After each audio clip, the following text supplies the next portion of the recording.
Police, quick. I need the police. I've been kidnapped. I don't know where I am. No, I've been locked in. I can't get out.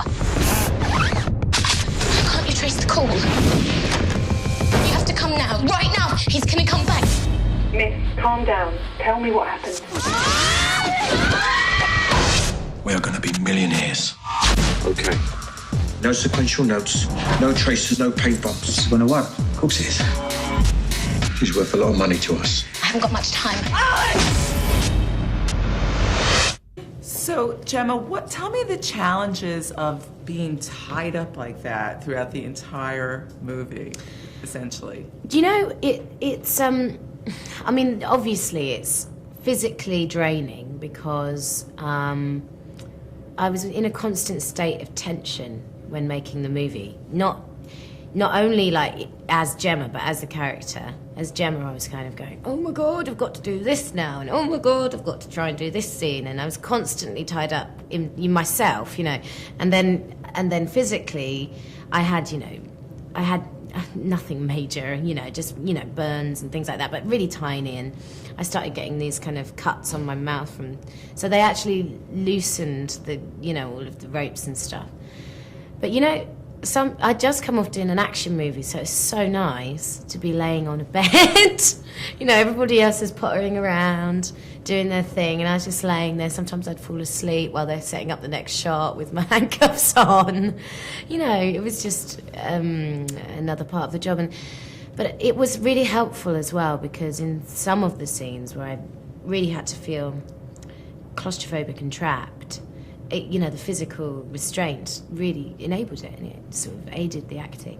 I would have taken those handcuffs and kept them as a souvenir. I know, I wish, I really wanted to keep some of the things, and they said no, because they always because they knew they would be quite iconic, especially that purple tracksuit, which I was so happy to see the back of, but actually would quite like it again now, just for my own collection.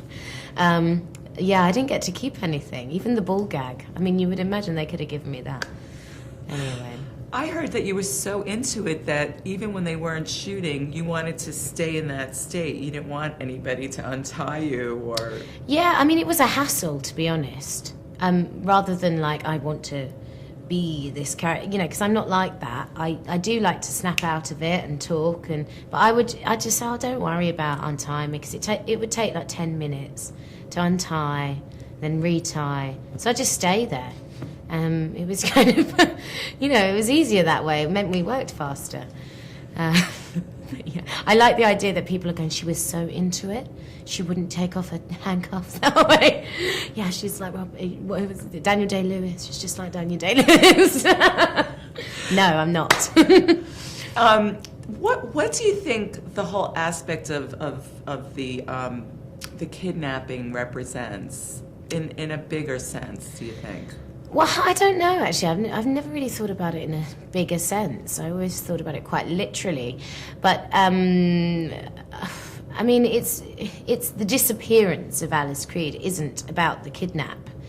It's about what happens to her afterwards. And I quite like that. And, the kidnapping just allows for her to be captive, and then for her to kind of inside that that restraint to just become something else, and show her feral side, and show how in desperate measures we can do anything. And that was such a joy to play. I'm telling you, it's one of the best things ever, because you're constantly thinking, and I love stuff like that. So what's your next project after this? Well, I have another film coming out, which I'm very, very excited about, called Tamara Drew. And I play Tamara Drew, another one in the title role.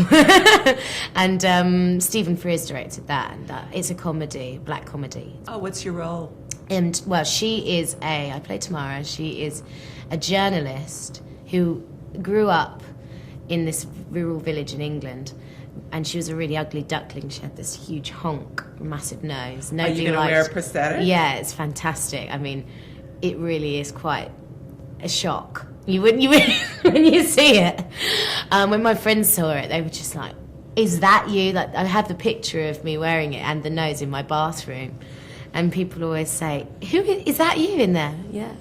So she comes back to her village having moved to London, and she has cosmetic surgery, and then her life changes because people see her in a different way, and she causes havoc in this village, you know, and it's really, really good fun, and that's coming out. Something I don't think you could relate to. I don't think you were ever the ugly duckling. Well, you'd be surprised, actually.